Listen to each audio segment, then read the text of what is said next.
বাংলাদেশের ভোট যুদ্ধের দিকে আমরা নজর রাখছিলাম। ইতিমধ্যে ভোট গ্রহণ পর্ব সমাপ্ত হয়েছে, ব্যালটে গণনা পর্ব চলছে। ঠিক এরই মাঝে আমরা দেখলাম যে জামায়াতে ইসলামের সাংবাদিক বৈঠক হলো। এবারে কিন্তু বিএনপিও সাংবাদিক বৈঠকে বসেছেন, সাংবাদিক সম্মেলনে তারাও উপস্থিত হয়েছে। ঠিক কি বলছেন বিএনপি তরফ থেকে, কি ঘোষণা করা হচ্ছে, সরাসরি নজর রাখবো। হ্যাঁ, খুবই গুরুত্বপূর্ণ একটি প্রশ্ন, কারণ আমরা মনে করি দিন শেষে ভোটাররা যে ভোটটা দিয়েছেন সেটি তাদের যেমন প্রত্যাশা, একটা রাজনৈতিক দল হিসেবে আমরা এই নির্বাচনের প্রতিদ্বন্দ্বিতায় ছিলাম। আমাদেরও তো মাঠ পর্যায়ে কিছু পর্যালোচনা আছে এবং সেখান থেকে আমাদের একটা সুস্পষ্ট ধারণা আছে যে আমাদের নির্বাচনের প্রত্যাশিত ফলাফল কোনটি। আমরা সেটিকে গভীরভাবে পর্যালোচনা করছি। আমাদের যারা এজেন্ট, যারা গণনার সাথে সংশ্লিষ্ট থাকবেন তাদেরকে আমরা সজাগ দৃষ্টি রাখতে বলেছি, কারণ আমরা জানি যে এর আগে বেশ কিছু বিষয় এই গণনার সাথে জড়িয়ে থাকে। যেমন কখনো কখনো এমন হয় যে প্রদত্ত ভোটের সাথে ব্যালটের সংখ্যার গরমিল হয়। অনেক ব্যালটের পেছনে প্রিজাইডিং অফিসারের সই স্বাক্ষর থাকে না। অনেক ক্ষেত্রে কোনো কোনো বান্ডিল যেটা 100টা হয় সেখানে কোনো জায়গায় 110কে 100 গোনা হয়, আবার কোনোটাতে 90কে 100 করা হয়। আবার গণনার সময় সেই জায়গায় কোনো দেখা যায় যে কোনো একটা বিশেষ প্রতীকের ভেতরে অন্য একটা প্রতীককে ঢুকিয়ে দেওয়া হয়। একটা বিষয় আপনাদের বোধহয় পরিষ্কার মনে রাখা দরকার যে প্রিজাইডিং অফিসার এবং তার সাথে যে পোলিং অফিসাররা তারা মিলে কিন্তু কয়েকজন ব্যক্তি একসাথে অনেকগুলো ব্যালটগুলোকে একখানে করে কিন্তু স্তূপাকার জায়গা থেকে এগুলোকে বেছে বেছে করেন। এবারে চ্যালেঞ্জটা আরেকটু বেশি, কারণ এখানে একই বাক্সের ভেতরে কিন্তু 2 রকম ব্যালট ফেলা হয়েছে, যেটা গণভোটের ব্যালট, আবার একটা জাতীয় সংসদ নির্বাচনের ব্যালট। এবং গণনার সেই ব্যাপারে জায়গাতে আমাদের এজেন্টের পক্ষ থেকে শুধুমাত্র একজন এজেন্টই থাকবেন। তো সুতরাং এই জায়গাতে তীক্ষ্ণ দৃষ্টি রাখাটা কঠিন, এবং বাংলাদেশের অনেক জায়গা আছে যেখানে আলোর স্বল্পতা রয়েছে, বিদ্যুৎ বিভ্রাট হওয়ার আশঙ্কা আছে। সেই চ্যালেঞ্জগুলোকে মাথায় রেখে কিন্তু এই কথাটা বলা হয়েছে। ধন্যবাদ।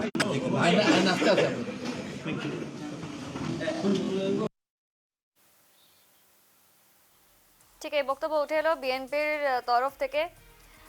এবং ঠিক কি হতে চলেছে বাংলাদেশের ভবিষ্যৎ, দীর্ঘ 1.5 বছর পর ভোটের লড়াই।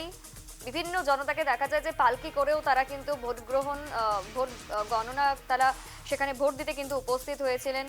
এবং বেশ কয়েকজনের মন্তব্যও কিন্তু উঠে আসছে যে তারা ভোট দিয়ে খুশি। বিএনপির তরফ থেকে সাংবাদিক সম্মেলন হচ্ছে, আমরা আবারও সেই দিকেই নজর রাখবো।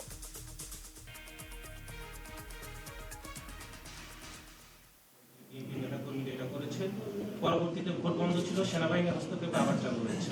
না, উনি তো এটাও বলেছেন যে ছোটখাটো বিষয়গুলোকে উনি ওভারলুক করতে চান, বড় কোনো বিষয় হলে অভিযোগ করবেন। আমার মনে হয় যে নির্বাচনের ক্ষেত্রে বাংলাদেশের ইতিহাসে বা বাংলাদেশের নির্বাচনের ঐতিহ্যে এরকম সাময়িকভাবে ভোট গ্রহণ স্থগিত থাকা এবং পুনরায় চালু হওয়া, এই ব্যাপারটি নতুন কোনো সংস্কৃতি না। সুতরাং এটি উল্লেখ করবার মতো কোনো বিষয় বলে আমার মনে হয়। তবে আমি একটু অ্যাড করছি, আমরা কিন্তু একটু আগে যে কনফারেন্সটা করেছিলাম বিকালে, সেখানেও বলেছি কুমিল্লার মুরাদনগর, নোয়াখালী, হাতিয়া এবং বেশ কিছু জায়গায় অনেক অসঙ্গতি রয়েছে। সেগুলো নিয়ে আমরা পরে বিস্তারিত আলোচনা করব। সামগ্রিকভাবে 300 আসন। অভিযোগটা আমাদের কাছে এসেছে। সেই অভিযোগটা আপনারা যদি জানতে চান তাহলে আমরা এই ব্যাপারে সুনির্দিষ্ট যে তথ্যটি আছে সেটা আপনাদেরকে পরে সরবরাহ করব। আপনারা এখানে বলতে পারেন, যেহেতু অভিযোগটা আপনাদের কাছে সরাসরি আসছে এবং আপনারা অভিযোগটা উত্থাপন করেছেন।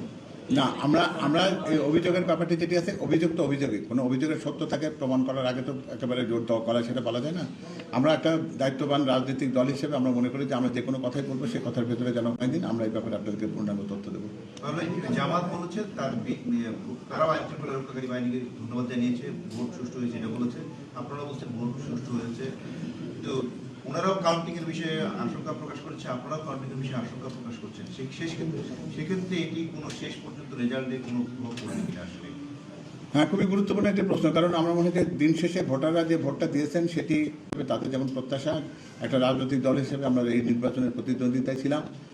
আমাদেরও তো মাঠ পর্যায়ে কিছু পর্যালোচনা আছে এবং সেখান থেকে আমাদের একটা সুস্পষ্ট ধারণা আছে যে আমাদের নির্বাচনের প্রত্যাশিত ফলাফল কোনটি। আমরা সেটিকে গভীরভাবে পর্যালোচনা করছি। আমাদের যারা এজেন্ট, যারা গণনার সাথে সংশ্লিষ্ট থাকবেন তাদেরকে আমরা সজাগ দৃষ্টি রাখতে বলেছি, কারণ আমরা জানি যে এর আগে বেশ কিছু বিষয় এই গণনার সাথে জড়িয়ে থাকে। যেমন কখনো কখনো এমন হয় যে প্রদত্ত ভোটের সাথে ব্যালটের সংখ্যার গরমিল হয়। অনেক ব্যালটের পেছনে প্রিজাইডিং অফিসারের সই স্বাক্ষর থাকে না। অনেক ক্ষেত্রে কোনো কোনো বান্ডিল যেটা 100টা হয় সেখানে কোনো জায়গায় 110কে 100 গোনা হয়, আবার কোনোটাতে 90কে 100 করা হয়। আবার গণনার সময় সেই জায়গায় কোনো দেখা যায় যে কোনো একটা বিশেষ প্রতীকের ভেতরে অন্য একটা প্রতীককে ঢুকিয়ে দেওয়া হয়।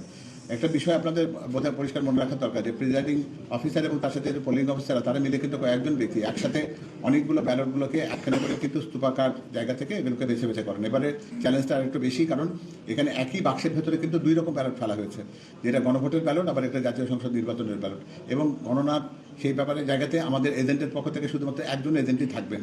তো সুতরাং এই জায়গাতে ঠিক তীক্ষ্ণ দৃষ্টি রাখাটা কঠিন, এবং বাংলাদেশের অনেক জায়গা আছে যেখানে আলোর স্বল্পতা রয়েছে, বিদ্যুৎ বিভ্রাট হওয়ার আশঙ্কা আছে। সেই চ্যালেঞ্জগুলোকে মাথায় রেখে কিন্তু এই কথাটা বলা হয়েছে। ধন্যবাদ।